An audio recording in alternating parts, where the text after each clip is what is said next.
कभी सोचा है कि साल 0001 से पहले की दुनिया कैसी रही होगी?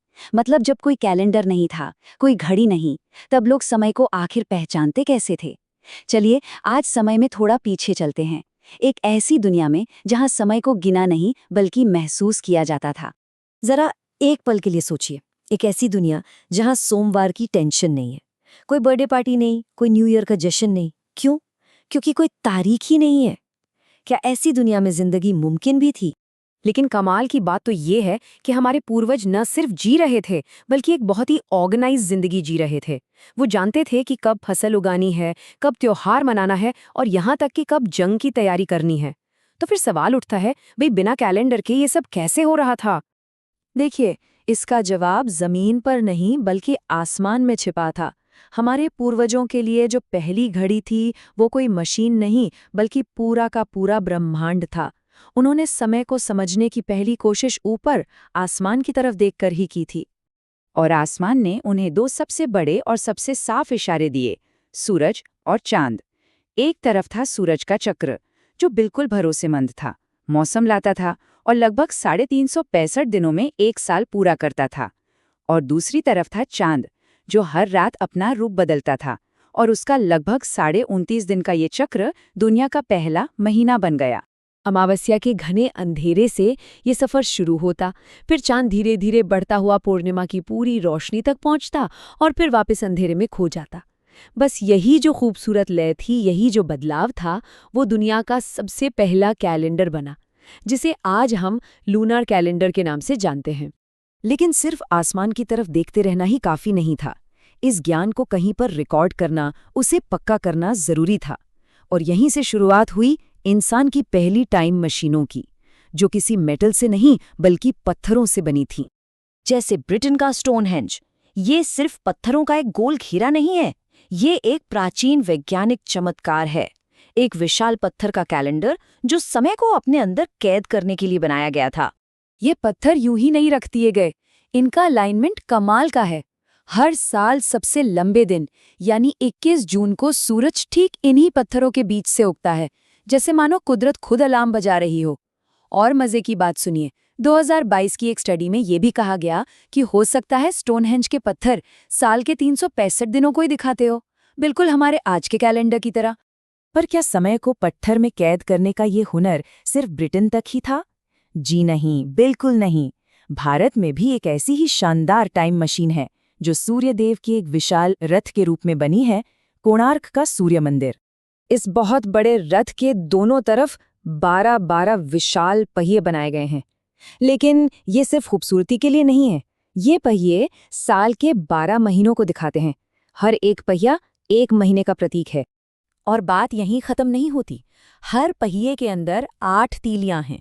ये तीलियां दिन के 8 पहाड़ को दर्शाती हैं। मतलब ये सिर्फ 8 नहीं था, ये उस जमाने की टाइम इंजीनियरिंग का एक लाजवाब नमूना था। तो ये पहर क्या चीज़ है?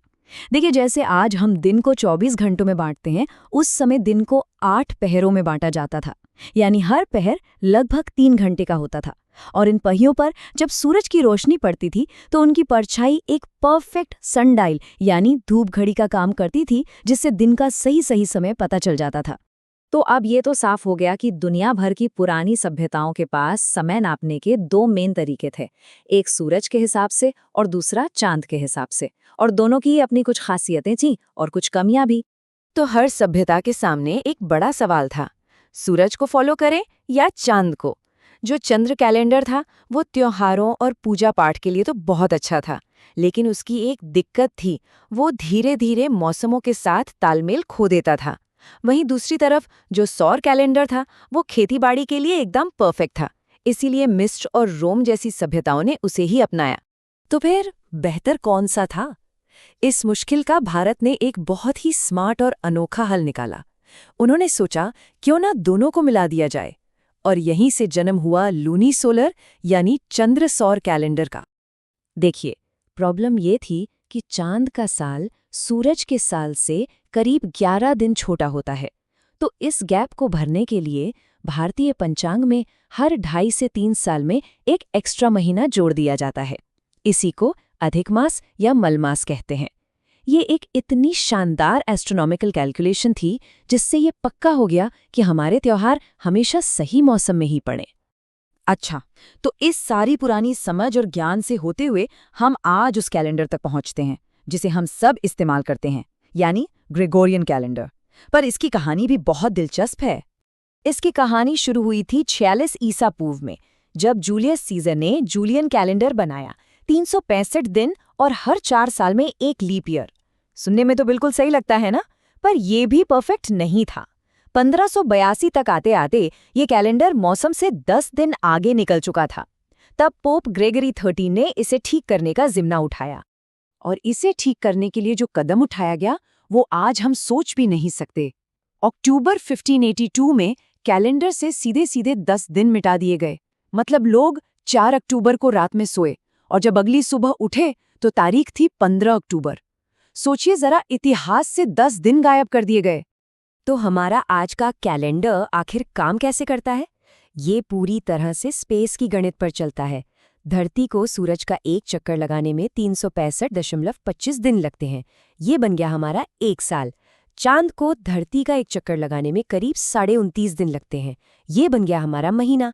और क्योंकि एक साल में चांद लगभग 12वां चक्कर पूरे करता है, तो साल में 12 महीने हो गए।